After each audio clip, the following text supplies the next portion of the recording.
Bonjour Nicolas de la chaîne Philosophique. Aujourd'hui, je voulais vous parler d'un auteur, un philosophe, écrivain, journaliste, essayiste français, donc né dans l'Orne, département de la région de Normandie, dans la petite ville de Mortagne au Perche. Donc c'est Émile Chartier, dit Alain, donc le pseudonyme. Donc c'est un contemporain de Paul Valéry, pardon. Voilà, il est né en 1868 et est mort en 1951. Alors, il a été professeur de philosophie donc, à l'école, donc pendant une quarantaine d'années. Donc, ce qui est assez rare pour des philosophes de renom qui sont surtout des universitaires, qui ont la négation, tout ça. Alors, il se situe dans un courant rationaliste, donc proche de Descartes. D'un courant individualiste et criticisme, pardon. Alors, on pourrait, l'adjectif qu'on utilise, c'est aligné.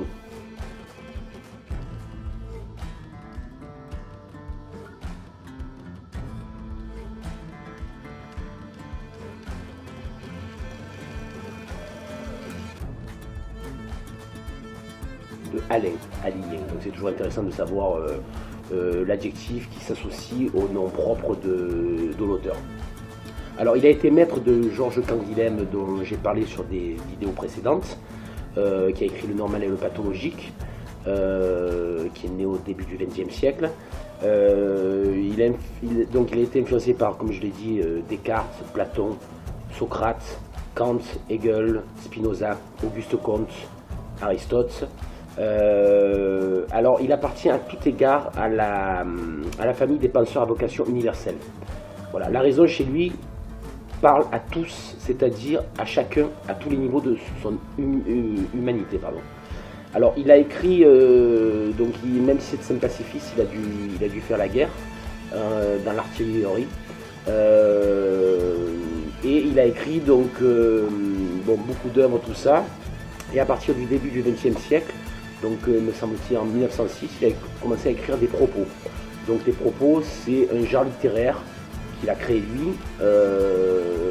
Donc ce sont de courts articles qui s'inspirent de l'actualité, des événements de la vie de tous les jours, avec un style concis et allant vraiment à l'essentiel. Donc là je vous montre Propos sur le bonheur. Un peu plus tard je vous lirai un petit extrait parce que c'est un petit peu long. Et donc on voit une philosophie optimiste. Donc il va parler peut-être de Hercule, de la bonne humeur, de la bienveillance, de la patience, de Bucéphale qui était le cheval d'Alexandre Alexandre le Grand, de la neurasthénie, donc c'est cette fatigue psychologique, des accidents au pluriel, des drames, de la mort, de la prière. Il était athée, mais il considérait quand même la religion, il avait quand même une sensibilité pour la religion, même s'il était athée. Du stoïcisme, d'Épictète, du bonheur. Donc là, ce qui est intéressant, donc il y a 93 propos, donc il faut entre 1, 2 et 3 pages à peu près. Alors je dirais pas que c'est facile à lire, hein, c'est un peu comme des aphorismes comme Nietzsche, quoi, à la Nietzschéen. Il faut quand même se concentrer sur chaque propos. Hein. Des fois, vous avez des textes de philosophie ou de littérature qui sont beaucoup plus faciles à comprendre. Là, il faut vraiment être concentré pour lire les propos et pour voir le message qu'il veut passer. Voilà. Donc, je vous remonte Propos sur le bonheur. Donc, il a écrit à partir de 1906 jusqu'à 1923 à peu près.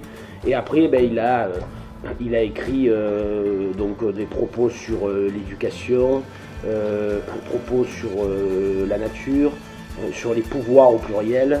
Il a écrit donc des propos aussi sur propos de Normand parce qu'il était normand, comme je l'ai dit, propos sur l'éducation, pédagogie, voilà, propos sur les beaux-arts. Donc vraiment il a arboré un peu tous les domaines, hein. C'était vraiment un sage et il avait une culture générale impressionnante. Et donc je reviens, je vous lis un extrait en 4e de couverture. Voici le jardin du philosophe. On y cueillera des fruits mûrs sur le tronc de la sagesse commune et dorés à cette autre lumière des idées. Ils en reprennent leur saveur d'origine, qui est le goût de l'existence. Saveur oubliée en nos pensées, car on voudrait s'assurer que l'existence est bonne et on ne le peut. On en déçoit donc l'espérance par précaution, prononçant qu'elle est mauvaise. Donc voilà, il y a aussi de la poésie dans ces propos. Je dirais que c'est le philosophe qui a institué l'art d'être heureux. Donc c'est une philosophie intéressante et je vous conseille donc Émile Chartier dit Alain, donc son pseudonyme.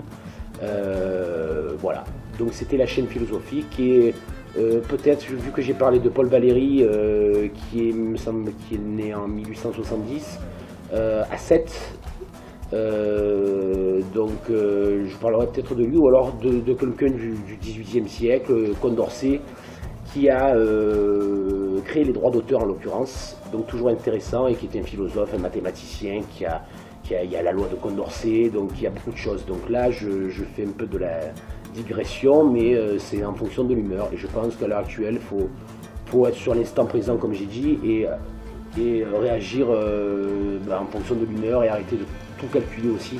C'est peut-être ça aussi, philosopher et flirter aussi avec une essence de bonheur.